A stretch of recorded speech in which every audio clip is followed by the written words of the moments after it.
guys, it's Kat Royer here with Down to Earth Real Estate. I am here today to talk about buyer etiquette. What I mean by that is you will learn the do's and do nots of when we're looking at properties online, when we're actually in homes, and what the expectation is of the seller and your agent. And at the end of the video, I will give you a few pro tips to be the smartest shopper that you can be. So yes, this video is definitely oriented more towards my buyers. We need to talk about searching, where to start, and then when you should start actually stepping into those homes. Yes, consumer sites have made things really simple so that you can find pictures and all sorts of information about a house that you're interested in. Your search will definitely start online. And that's a great thing. Definitely involve your agent though. Your agent wants to see your style, what you're looking for. They want to know how big, how many bedrooms, what areas you're most interested in, school districts, that sort of thing. Definitely do not alienate your agent in this process of online shopping. Your agent may also be able to look at coming soon properties, which are not necessarily posted online. Coming soon listings are when a property is definitely going to be listed within 21 days. At least that's what it is in Maryland. So 21 days, a listing can go coming soon status. That means they are preparing to get their home on the market within a very strict timeline. Anything to help you get a leg up on the market, right? Let's talk about automated value estimates, or AVEs. These automated value estimates are definitely out there and on most consumer sites, I would say. The big word that I like to point out is automated. This is just a computer that's spitting out a number based on certain attributes that are listed with the house. They may not necessarily be correct. I always like to have a personal touch if you're looking for a comparable market analysis on a home. With consumer sites, as you're looking online, just be aware some of things may not be updated.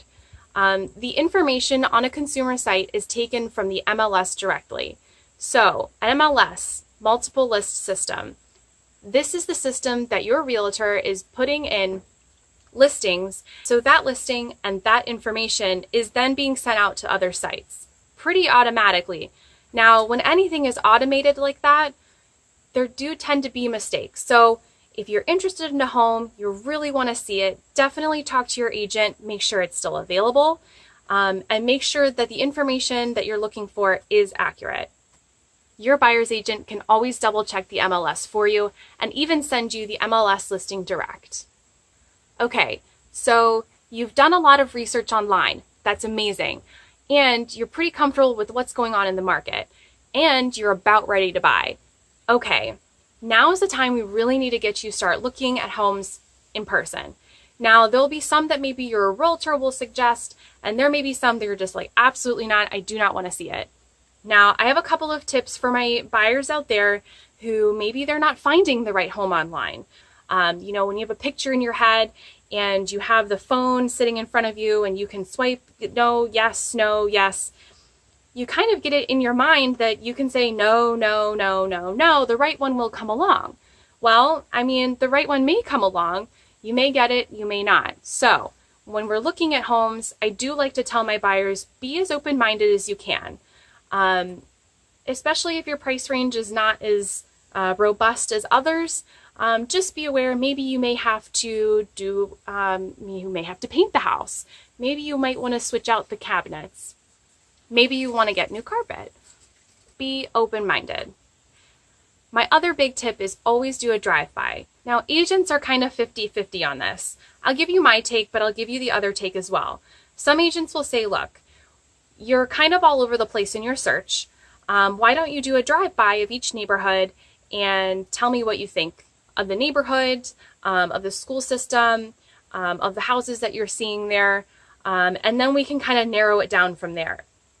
I'm all about that, especially if the search is really broad locationally. The other way that I would suggest doing a drive-by is actually if you've narrowed down your homes. Maybe you've seen, let's say, 20 to 25 homes with your agent, and you've narrowed it down to 3. That's when I say, go stalk some houses. I mean, don't be inappropriate or anything, but drive by at different times of the day, see what the traffic's like, see what the parking is like. It depends on the community, what they allow, what they don't allow. Go on a weekend, go on a Sunday, go during the evening. It never hurts to just drive by. Just try not to be too creepy about it. Okay, so we talked about drive-bys. We've talked about online search. Okay, you're in the house. How am I supposed to act, Kat? What do I do? Should I bring a tape measure? Should it just be really quick and then we'll come back? Or what do we do? These are all really, really good questions. And I would say, number one, just be really mindful. This is not your house. This is by no means your agent's house. So just be really respectful of the furniture. If there's any antiques, anything like that that is breakable, just be careful and keep a close eye on the kids. Maybe the seller left their pet there. Just be really mindful, close doors, try and keep things as you find them. If you find a door closed, make sure you close that door when you've walked through. You never know, there might be a little Whiskers hanging around the corner who wants to get out. So I get this question a lot. Kat, what if I have to go to the bathroom and we're on house number 7? Great question. Bathroom, I'm usually okay with as long as the water is turned on, there's toilet paper, and there's soap. I'm usually okay with that. Just again, make sure you're really respectful. Don't leave toilet lids up. Don't leave the seat up. Basically, you found it that way, we leave it that way. As we're searching and we're going through home to home to home, they do kind of tend to get a little muddled. And it sounds silly, like, no, Kat, I'm going to remember every house that we were in. I know there's pictures. I'll totally remember. Not necessarily. It is a marathon. If you see more than 4 or 5 homes, they really start like blending together. So make notes, talk to your agent, and give feedback. Gosh, I didn't like that house because it had purple carpet. And then it'll become the purple carpet house. And now we'll remember what we're talking about. The other reason I say talk to your agent, make sure you're giving really good feedback, is your agent should be giving feedback to the seller's agent. They want to know, are you interested? Is there anything that they can do to make their listing maybe more appealing? So any feedback that you can give your agent that they can kind of relay to the seller's agent is really helpful just for everybody. Okay, ready for my pro tips? Buyers, depending on what market that you're in, you may have a ton to choose from. So when you're looking at, say, more than 20 homes, you need to start prioritizing. Which home did you like the best? Why? And your agent should be having this conversation with you. We should be nailing down what's really most important. I always say quality over quantity. Try and get really what the main things that you're looking for in a house, and then prioritize them. So when we're looking at house number 1, that's number 1 house. Now number 2, the second house that we see that day, we're hoping that it beats number 1, or we should say, no, Kat, I really like the first house better. But number 2 may still be on the list. That's fine. We'll go to the third house, and then we prioritize again. Which one do we like better now? You're going to get a much better sense when you prioritize like that than if you just say, well, they're all kind of on the list, and I don't know why. Definitely have a conversation. Talk and communicate as much as you can. And your agent should be helping you through these thoughts because it is a process to find the one. My second pro tip is always ask questions. Doesn't matter how silly they may seem, ask, ask, ask. If your buyer's agent doesn't know, they can always get the answer for you via the seller's agent and the sellers. Another thing that you can ask for, especially when you have narrowed down the homes, is ask for the disclosures.